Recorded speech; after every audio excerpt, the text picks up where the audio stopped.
नमस्कार दोस्तों, मैं प्रिंस और आप देख रहे हैं नई कृषि दर्पण यूट्यूब चैनल। तो दोस्तों, आज का वीडियो काफ़ी खास होगा क्योंकि हमारे साथ है विजय सर, जो कि मथुरा वेटनरी कॉलेज से इन्होंने डिग्री प्राप्त की है वेटनरियन का, और काफ़ी कुछ इनके पास नॉलेज है काफ रेयरिंग में, यानी कि बछिया पालन में। सर पिछले 5 सालों से काफ रेयरिंग पर काम करे, पंजाब हरियाणा में काफ़ी इनका नाम है, काफ़ी चर्चा, और आज ये बिहार में आए हुए हैं, पटना में। तो आज हम इनसे जानने का प्रयास करें कि बछिया पालन कैसे होता है। तो सबसे पहले तो आपका हमारे चैनल पर स्वागत है सर। नमस्कार। और आप एक बार अपने हमारे दर्शकों को अपना परिचय दे दीजिएगा सर।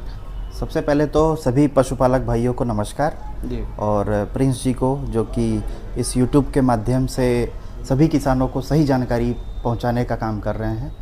तो पहले तो मैं अपना परिचय देना चाहूँगा। मैं विजय कुमार विश्वकर्मा, मैं मथुरा वेटनरी कॉलेज से पास आउट हूँ और मैं सर्वल कंपनी के साथ पिछले 5 सालों से जुड़ा हुआ हूँ। जी जी। तो सर्वल एक फ्रांस की कंपनी है जो भी गाय के बच्चे हैं या भैंस के बच्चे हैं या गोट फार्मिंग कर रहा है या किसी भी तरीके का डेयरी फार्मिंग, काऊ या बफेलो, वो बच्चों को कैसे रख रखाव किया जाए, कैसे उनका पालन किया जाए, इस कंपनी लगभग 70 साल से एक्सपर्ट है। 1959 की कंपनी है।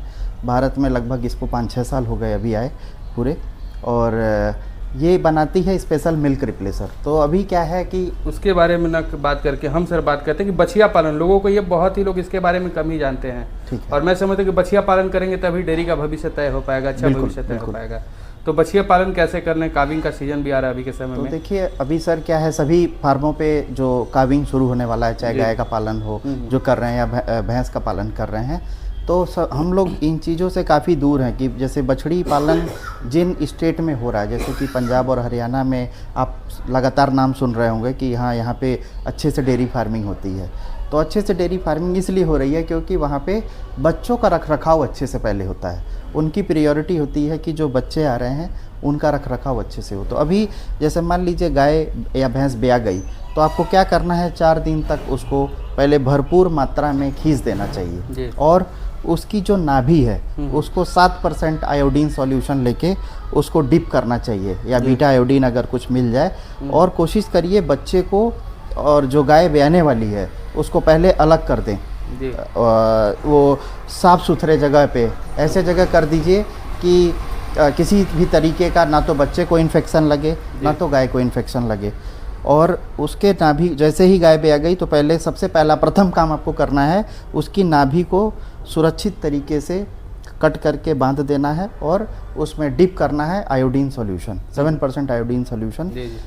क्योंकि क्या होता है, जब उसी रास्ते बहुत सारी बीमारियां बच्चों को लगना शुरू हो जाती हैं शुरुआत के दौर में, और बच्चों का जो घुटना होता है वो सूज जाता है। कई बार उनकी जो नाभि है वो सूख मतलब एकदम सूजन हो जाता है और वहाँ पे पक जाता है। तो किसान वहाँ पे परेशान हो जाता है दवाई कराते कराते, और बच्चों की मॉर्टेलिटी हो जाती है, वो बच्चे मर जाते हैं।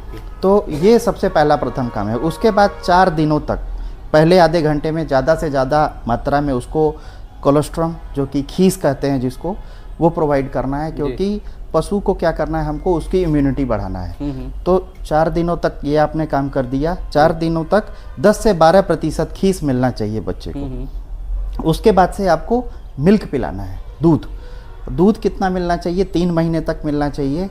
10 से 12% उसके शारीरिक वेट का पूरे 3 महीने में। अगर भरपूर मात्रा में आपने उसको दूध नहीं दिया और उसको पहले ही हरा चारा या इस तरह की कुछ सामग्री आप देने लगे, तो बच्चों का पेट निकलने लगेगा और वो बच्चे फ्यूचर में जाके, भविष्य में जाके प्रोडक्टिव नहीं होंगे। वो ज़्यादा दूध नहीं देंगे और आपको दिखेगा कि मैंने इनको पाल दिया, वो बड़े हो गए, बट वो बस उतना ही है, वो आगे प्रोडक्टिव नहीं होंगे। जी। तो बच्चों को भरपूर मात्रा में दूध भी मिलना चाहिए। अब प्रॉब्लम क्या आता है किसान को कि वो भरपूर मात्रा में दूध कई बार नहीं दे पाता है, उसके पास दूध शॉर्टेज हो जाता है या दूध महंगा अच्छे रेट पे बिक रहा है। तो उसका दूसरा भी आपके पास उपाय है। आप जैसे अभी हमारे यहाँ ये चलन 5 सालों में शुरू हुआ मिल्क रिप्लेसर का, ये सर्वल की मिल्क रिप्लेसर का बैग है। अगर आप दूसरे कंट्री में जाएंगे, जैसे कि यूएस है, नीदरलैंड है, और जगहों पे जाएंगे, तो वहाँ पे ये चीज़ें आज से 50 साल पहले से शुरू हैं। वहाँ पे वो लोग बच्चों को मिल्क रिप्लेसर के थ्रू ही पालते हैं। अब मिल्क रिप्लेसर क्या है सर? बिल्कुल, सबसे पहले ये मैं बताना चाहूँगा, मिल्क रिप्लेसर एक दूध है, ये माँ के ही दूध का बना है, पाउडर फॉर्म में है। और इसमें अलग से जैसे कि प्रोटीन, विटामिन, मिनरल्स सब कुछ ऐड किया गया है। अच्छा। ये माँ के ही दूध को इकट्ठा करके पाउडर फॉर्म में बनाया जाता है और इसमें आपको अलग से बच्चे को लीवर टॉनिक देने की ज़रूरत नहीं है। आपको सिर्फ कीड़े की दवाई देना है 3 महीने तक और मिल्क रिप्लेसर आप उनको पिला सकते हैं। तो कितने से कितने महीने तक के बच्चे को पिलाना है सर ये? सर ये बस जो स्टैंडर्ड है बच्चों को मात्र 3 महीने तक दूध देना होता है। तो 3 महीने के बाद नहीं? 3 महीने के बाद आपको दूध देने की ज़रूरत नहीं है। 3 महीने होता क्या है कि जैसे आप 5 दिन मैंने आपको बताया खीस दिया, 5 दिन के बाद उनको दाना देने लगी है। उनके सामने काफ स्टार्टर रखना ज़रूरी है ताकि उनके रूमन का डेवलपमेंट हो। आगे क्या है, हमको उनको दुधारू पशु बनाना है। जी जी। जब आपका काफ जो 1.5 से 2 किलो दाना खाने लगे उसके बाद दूध बंद कर देना चाहिए। तो 3 महीने बाद आपको दूध देने की आवश्यकता नहीं है। बस 3 महीने तक ही मिल्क रिप्लेसर देना है या दूध देना है। अब मिल्क रिप्लेसर क्यों देना है? क्योंकि यह एक बैलेंस डाइट है। इसमें फैट ऊपर नीचे नहीं होता है, प्रोटीन, विटामिन, मिनरल हर चीज़ एक सामान्य तरीके से है। तो इसको पिलाने से क्या होगा, पशु की भी ग्रोथ जो है वो सामान्य तरीके से होगी और इसको बनाना बहुत आसान है। तो क्या माँ का दूध मतलब बेहतर नहीं है? माँ का दूध मैं ये नहीं कह रहा हूँ बेहतर नहीं है, लेकिन माँ का दूध शॉर्ट पड़ जाता है। जैसे मान लीजिए बहुत सारे फार्म हैं जहाँ पे दूध शॉर्ट हो गया, उनका दूध ज़्यादा यूटिलाइज हो रहा है, प्रोडक्ट बाई प्रोडक्ट बना रहे हैं या अच्छे रेट पे दे रहे हैं और छोटे बच्चों को नहीं दे पा रहे हैं, तो ये उससे सस्ता पड़ेगा। आप मिल्क रिप्लेसर दे सकते हैं क्योंकि ये भी दूध ही है, ऐसा नहीं ये कोई केमिकल है, ये दूध ही है। दूध इसको पाउडर फॉर्म में बनाया गया है और इसमें 70 से 80% डेयरी ही प्रोडक्ट है। जैसे कि स्किम मिल्क पाउडर है, वे प्रोटीन है, इसमें वेजिटेबल प्रोटीन है, जैसे कि हाइड्रोलाइज्ड व्हीट ग्लूटीन है, गेहूं का जो प्रोटीन होता है 82% है। इसमें प्रीमिक्स है, सभी तरह के ट्रेस एलिमेंट्स हैं। तो आपको मिनरल मिक्सचर भी देने की ज़रूरत नहीं है क्योंकि वो सारी चीज़ें इसमें एडेड हैं। जैसे हम अपने बच्चों को बॉटल का दूध पिलाते हैं ना, उसी प्रकार ये भी एक फार्मूला मिल्क है गाय और भैंस के बच्चों के लिए।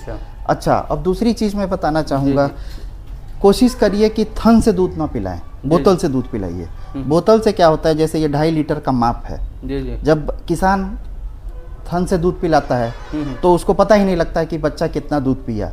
लेकिन अगर वो बोतल से दूध पिलाएगा तो उसके पास नाप रहता है कि हाँ मैंने उसको 2.5 लीटर दूध पिलाया। जैसे कि मैंने आपको बताया कि कम से कम 10 से 12% उसके शारीरिक वेट का दूध मिलना चाहिए पूरे दिन भर में 3 महीने तक। तो थन से तो आप नहीं नाप सकते, लेकिन बोतल से तो आप नाप सकते हैं। तो उसी तैयार करते हैं इसको। अब मैं बताऊंगा मिल्क रिप्लेसर तैयार करने का तरीका। ये 10 किलो और 25 किलो का बैग है, तो 10 किलो में 80 लीटर दूध बनता है, 25 किलो में 200 लीटर दूध बनता है। और जैसे 1 किलो, जैसे आपको 1 लीटर दूध बनाना है तो 140 ग्राम पाउडर लीजिए, 1 लीटर गर्म पानी लीजिए। कितना डिग्री सेंटीग्रेड होना चाहिए वो? 45 से 50 डिग्री सेल्सियस आप गर्म पानी ले लीजिए। 45 से 50 जी। खौलता पानी नहीं लेना है, साफ सुथरे बर्तन में ले लीजिए, उसमें 140 ग्राम पाउडर डाल दीजिए, मिला दीजिए, उसको 38 डिग्री तापमान पे, ठंडा दूध नहीं पिलाना है, गुनगुना दूध पिलाना है। बच्चे का मुंह भी ना जले, इतना भी गर्म नहीं होना चाहिए और ठंडा नहीं होना चाहिए। ठंडा दूध पिलाएंगे तो कई बार दस्त भी लग सकता है, इस वजह से मैं कहता हूँ कि ठंडा दूध नहीं पिलाना है।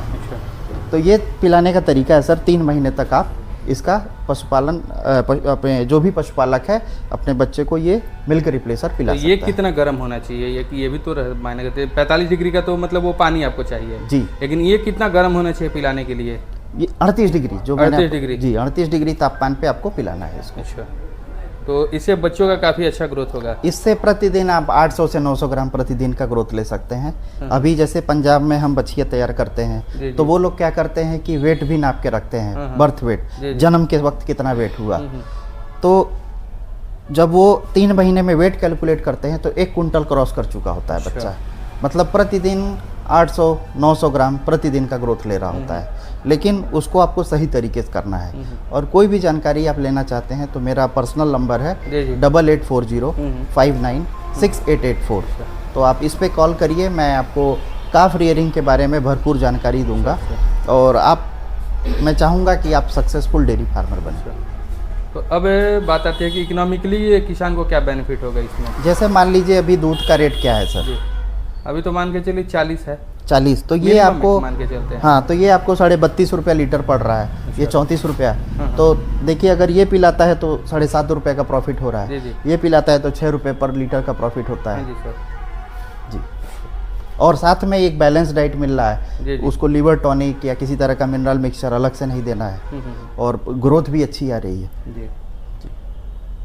तो चलिए, बहुत अच्छी आपने जानकारी दी बछिया पालन के बारे में भी। इसके लिए आपको बहुत बहुत धन्यवाद सर। धन्यवाद।